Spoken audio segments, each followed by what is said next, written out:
Pour information, le webinaire, il sera enregistré et puis il sera disponible ensuite sur notre site internet. Donc voilà, si des personnes ne peuvent pas participer, pas d'inquiétude, ce sera possible de participer un peu plus tard.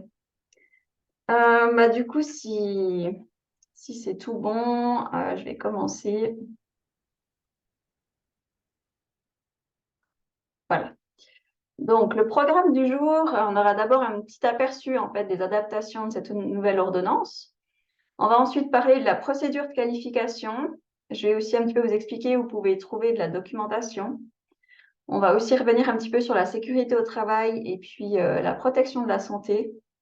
Et puis pour finir, on verra aussi ensemble les exigences en fait envers les entreprises et puis les formateurs. Et puis comme la présentation est enregistrée, je vous propose de mettre les questions vraiment à la fin. Comme ça, je pourrai couper les questions pour le webinaire. Donc, on va commencer tout de suite avec l'aperçu des adaptations. Donc, comme vous le savez, l'ordonnance de formation et le plan de formation datait de 2013. Ensuite, tous les 5 ans, en fait, on va faire une enquête de satisfaction pour voir si le métier est toujours à jour. Et puis, s'il est plus totalement à jour, on va justement mettre à jour le profil de qualification, les compétences. Et puis, on va ensuite donc adapter les exigences aussi en fonction du CEFRI, ce qui va donner lieu à une nouvelle ordonnance, donc ce qui est le cas pour 2024. Donc concrètement, par rapport à l'ordonnance de formation, qu'est-ce qui reste, qu'est-ce qui change? Alors, honnêtement, je vais tout de suite le dire, pas grand-chose. Il y aura surtout beaucoup d'adaptations par rapport aux nouvelles directives du CEFRI, donc c'est plus un peu du pinaillage de ce côté-là.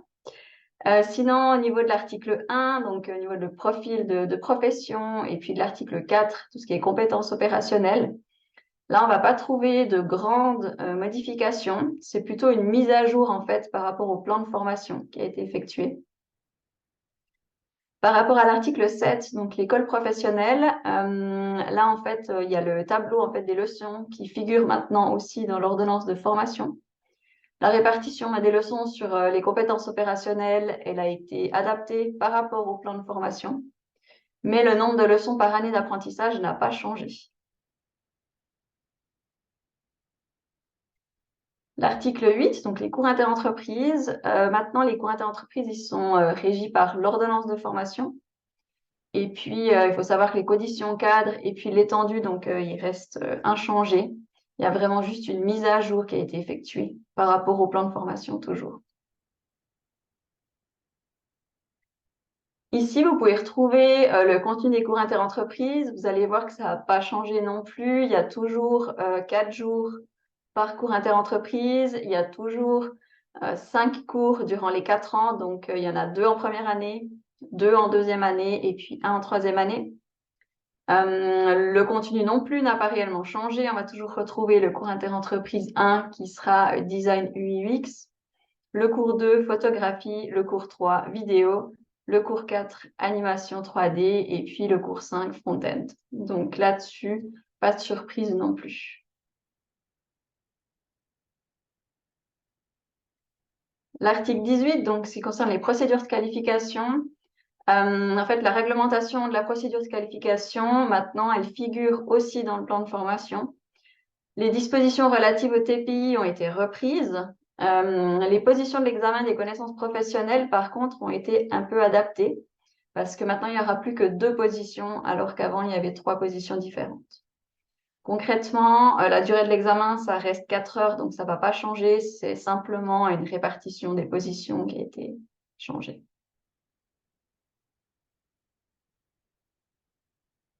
Pour ce qui est de l'article 19, donc le calcul des notes, là, il y a aussi une petite modification. La note globale, en fait, elle continue d'être calculée comme avant. Par contre, la note d'expérience, elle se compose maintenant de 50% pour les connaissances professionnelles. Et la nouveauté, c'est que les cours d'entreprise, ils seront notés à hauteur de 50%. Et puis, donc, le 50% des connaissances professionnelles et le 50% des cours interentreprises vont réellement faire la note d'expérience.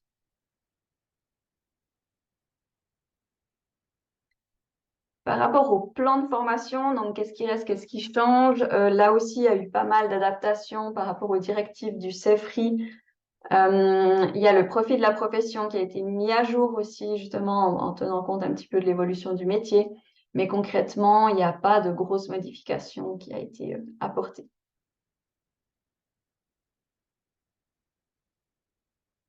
Il y a la logique en fait du plan de formation qui a été conservée par rapport à l'aperçu des compétences opérationnelles. Ça n'a pas non plus trop changé. C'est juste qu'en fait, les compétences opérationnelles qui n'étaient pas vraiment orientées compétences ont toutefois été intégrées. Donc, ça veut dire qu'en fait, le domaine, parce qu'avant, on avait un domaine de compétences opérationnelles qui était l'anglais professionnel. En fait, celui-là, il a été supprimé. Mais en fait, dans tous les cours maintenant, enfin, de tous les objectifs, les apprentis devront utiliser l'anglais. Mais il n'y a plus un domaine apparenté qui s'appellera l'anglais. Donc, c'est plus dans ce sens-là que ça change. Là, on retrouve un exemple justement d'objectif évaluateur par rapport à l'anglais. Donc, typiquement, pour établir une présentation, les interactive media designers, ils pourront faire leur présentation, par exemple, en anglais. Donc, ça veut dire qu'on va vraiment utiliser l'anglais de manière générale dans tous les projets, mais pas spécifiquement avoir un cours d'anglais.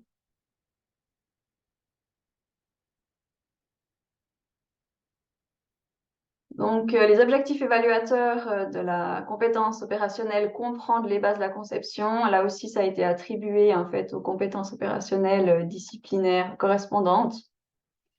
Les formulations des compétences opérationnelles ont aussi été un petit peu modifiées, adaptées par rapport à ce que le CEFRI souhaite.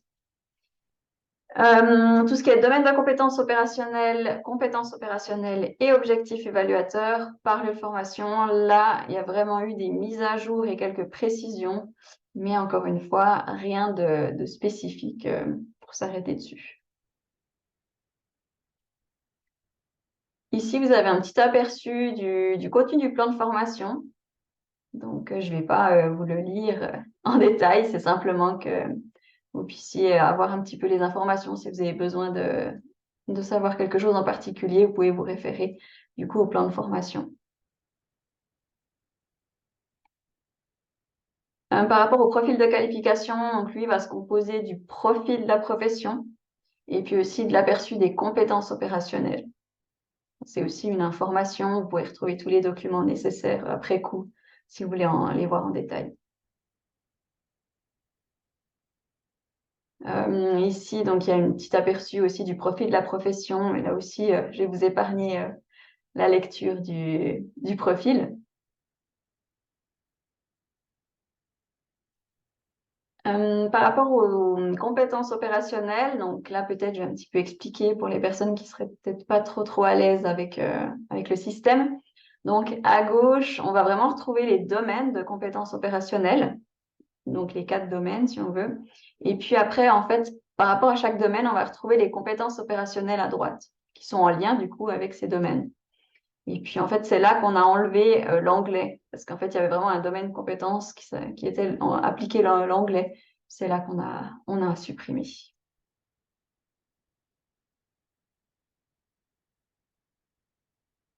Donc, ça, pas forcément de surprise non plus. Il y a toujours 3 lieux de formation. Donc, on va toujours retrouver l'entreprise formatrice pour la pratique professionnelle.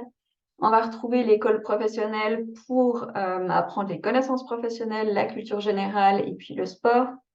Et on aura toujours aussi les cours interentreprises. Donc là, on sera entre de la pratique et de la formation scolaire. C'est un petit peu pour faire le tremplin. Si par hasard, il y a des entreprises qui ne pourraient pas tout apprendre à leurs apprentis, c'est important d'avoir ce côté aussi cours interentreprises qui peut leur apprendre un petit peu plus de choses aux apprentis. Donc, il y a vraiment une coopération qui est faite entre ces 3 lieux de formation. C'est vraiment important d'avoir la théorie à l'école professionnelle et puis après, autant pendant les cours interentreprises et en entreprise, de vraiment pouvoir assimiler tout ce qu'ils ont appris en théorie et puis de l'appliquer.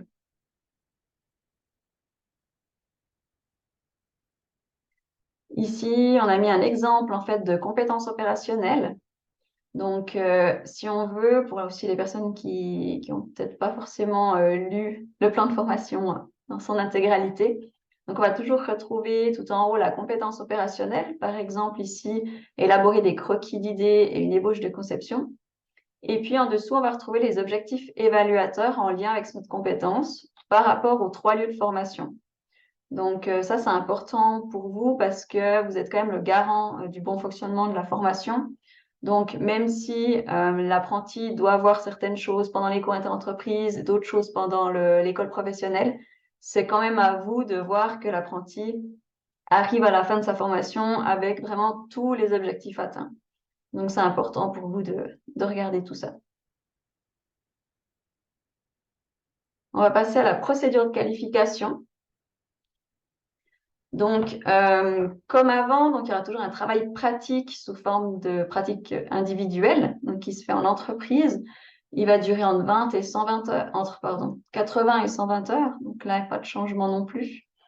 On aura toujours les connaissances professionnelles pendant 4 heures et puis la culture générale. Pour que l'apprenti passe ses examens avec succès, il faut que les 2 conditions suivantes soient réunies.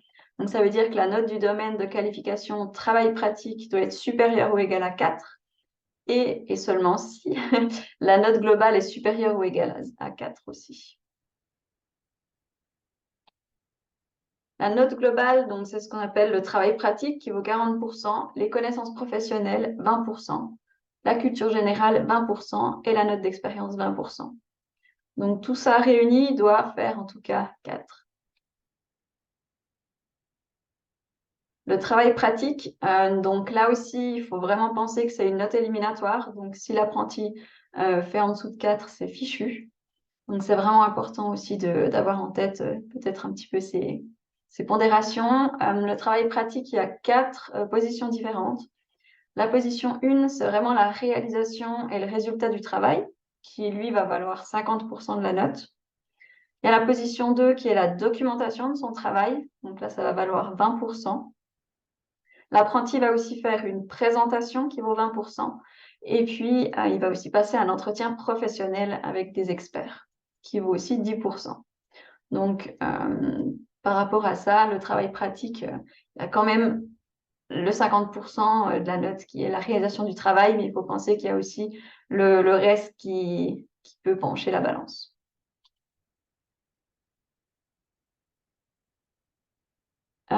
Ici, on va aussi vous expliquer brièvement comment se passe en fait le travail pratique individuel. Donc, l'autorité cantonale, elle remet le formulaire du mandat à l'entreprise formatrice. Le supérieur du candidat, qui n'est pas forcément le formateur, hein, ça c'est important de le souligner, choisit le champ d'activité et puis il discute avec le candidat pour formuler le mandat de travail et puis aussi les critères d'appréciation. Le supérieur du candidat va remettre en fait le mandat à l'autorité d'examen, dûment rempli, signé par le candidat. Ensuite, le chef expert, il va regarder que tout est en ordre avec ses experts et puis sinon, ils vont revenir vers le supérieur du candidat pour remettre à jour les critères jusqu'à ce qu'il y ait un projet qui fonctionne pour un travail pratique. Le chef expert, donc ensuite, accepte le mandat et puis donne son feu vert pour débuter. Le candidat, donc, lui, commence à réaliser son mandat. Donc, c'est vraiment un travail à faire en entreprise. Pendant qu'il réalise son travail, il reçoit au moins une fois la visite d'un expert. Ça, c'est vraiment important. Le candidat, donc, termine ensuite son travail avec tout le matériel de présentation et aussi la documentation. Il transmet ces éléments, donc, pour l'évaluation au supérieur du candidat. C'est vraiment le supérieur du candidat qui va évaluer le travail, c'est-à-dire la position 1. Et puis ensuite, il y a tout qui est transmis aussi aux experts pour la préparation de l'entretien professionnel et l'évaluation. L'expert, donc, il va préparer l'entretien. Le candidat va préparer sa présentation. Ensuite, il y a la présentation et l'entretien professionnel qui sont réalisés. L'équipe d'experts, ils évaluent la présentation et l'entretien. Puis, ils vérifient le bien fondé de l'appréciation proposée par le supérieur du candidat. Il faut quand même qu'il y ait un contrôle derrière. Pas que le formateur trouve très sympa son apprenti et puis lui mette de toute façon une très bonne note. Donc, il y a quand même toujours les experts qui vérifient que c'est cohérent. Et puis ensuite, donc, l'équipe d'experts et le super du candidat, ils se mettent d'accord sur l'appréciation à donner et puis ils vont donner le résultat du travail au chef expert qui va lui transmettre les informations.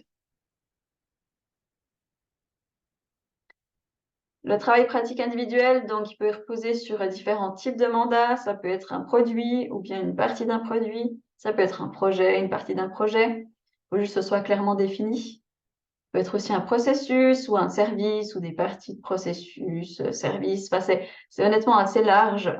Il faut vraiment penser assez tôt au projet et puis direct en discuter avec le chef expert qui pourra facilement vous réorienter s'il manquerait un petit peu de travail ou à l'inverse s'il y a trop de travail.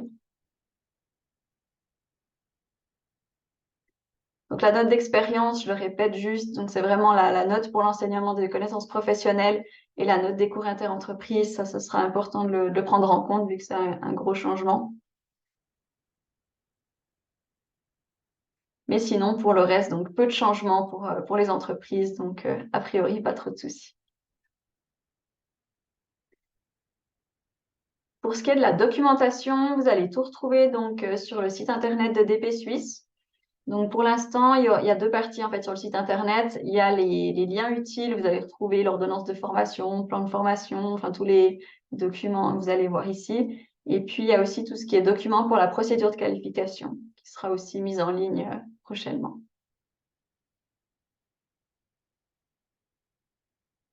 Alors, on va parler aussi du programme de formation pour les entreprises formatrices, parce que c'est important de savoir que les formateurs ils disposent d'outils qui permettent de comparer justement le niveau de formation attendu par semestre avec les travaux effectivement réalisés dans la pratique, de pouvoir consigner et puis contrôler le tout pour justement voir si l'apprenti progresse et puis si tout se passe bien.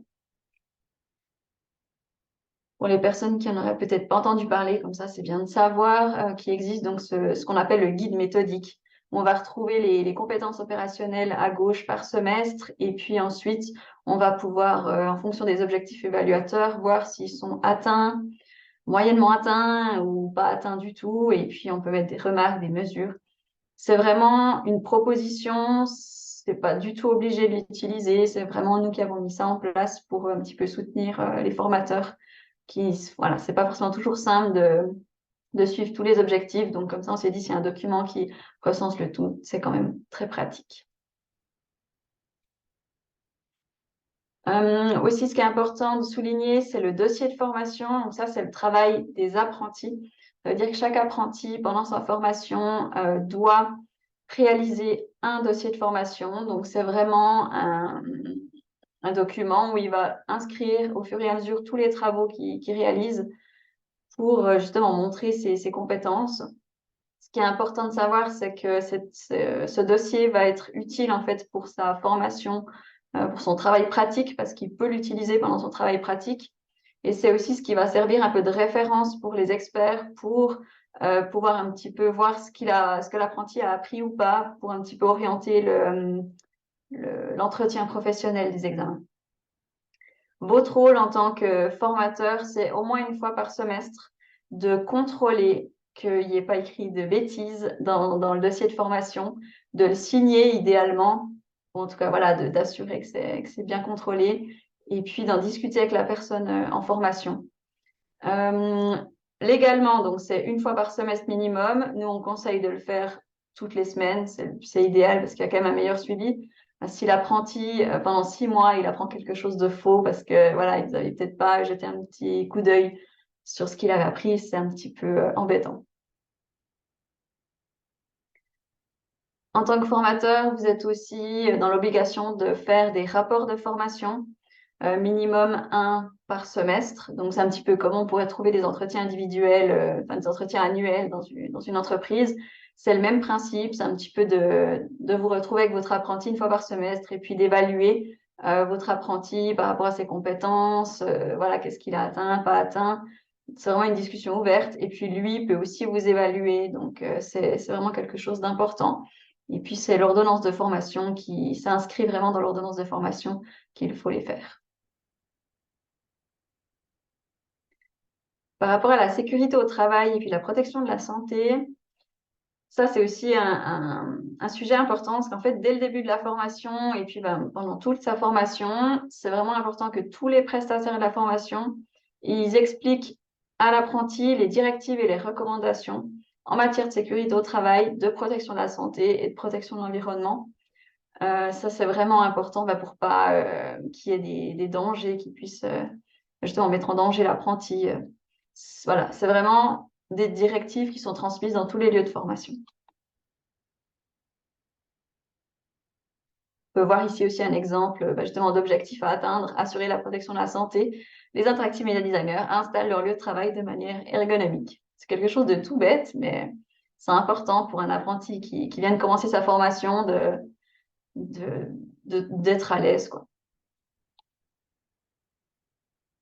Au niveau des exigences par rapport à cette nouvelle ordonnance, alors pour pouvoir former un Interactive Media Designer, il faut avoir un CFC d'Interactive Media Designer ou alors une formation comme concepteur multimédia qui était avant l'IMD, avec au moins 2 ans de pratique professionnelle dans le domaine.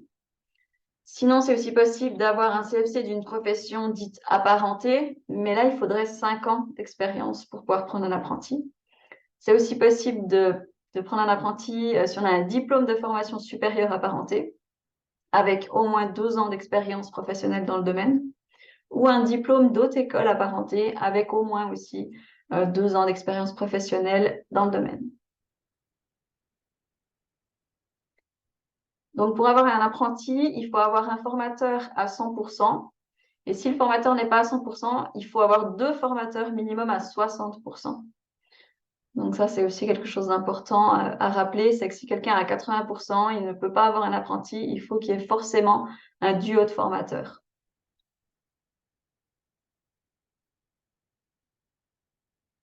On va aussi passer rapidement sur l'équipement minimum qui est demandé pour un Interactive Media Designer. Donc au niveau du poste de travail, donc c'est d'avoir une bonne chaise de bureau qui est réglable une fois qu'il aura appris à la régler correctement. Pareil pour la table de travail, donc avec une surface de travail quand même suffisante, et là aussi, idéalement, qu'il puisse la régler en hauteur. Pour l'équipement, il faut pouvoir lui fournir un ordinateur portable de bonne qualité. Là, vous allez même recevoir des recommandations par rapport à l'ERACOM, je crois. Il demande spécifiquement un modèle particulier, il me semble. Il faut aussi donc forcément tout le matériel, souris, trackpad, stylet, tablette, etc. Et puis, ce qui est important, notamment depuis le Covid, c'est d'avoir une caméra pour les vidéoconférences parce que voilà, on se retrouverait vite embêté si on se retrouvait dans la même situation que pendant le Covid. Niveau des logiciels, ça j'espère quand même que vous les avez tous, mais voilà, il y a toujours la liste qui est décrite ici, donc tous les outils de design, Adobe, Microsoft Office, etc., etc. Il y a aussi des exigences supplémentaires dans le sens où il est important en fait d'impliquer les apprentis dans les différents processus de votre entreprise. Et puis l'entreprise formatrice en fait, elle doit offrir la possibilité à l'apprenti d'avoir un contact avec la clientèle. Ça fait partie aussi des objectifs de formation, de pouvoir s'entraîner aux techniques de présentation et puis aussi de prendre un peu d'avoir une meilleure perception de soi et puis des autres aussi. Donc ça, c'est vraiment aussi des exigences supplémentaires qui doivent être tenues par l'entreprise.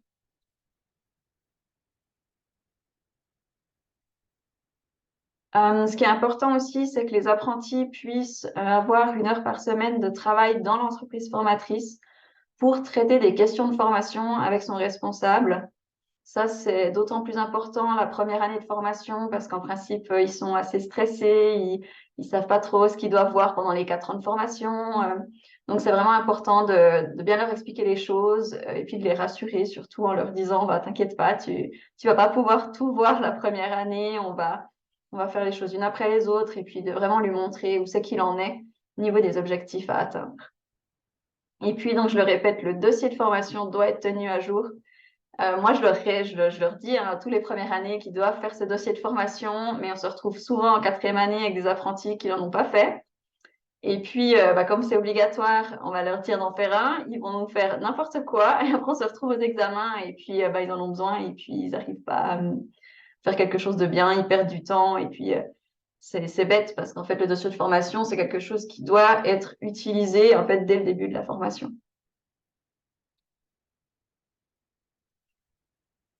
Alors maintenant, on va peut-être passer aux questions. Je ne sais pas si vous avez des questions. C'est vrai que c'est assez rapide. Après, comme il n'y a pas non plus beaucoup de nouveautés, je ne voulais pas forcément faire 1 heure de présentation. Mais en tout cas, n'hésitez pas si vous avez des questions. Là, de toute façon, je vais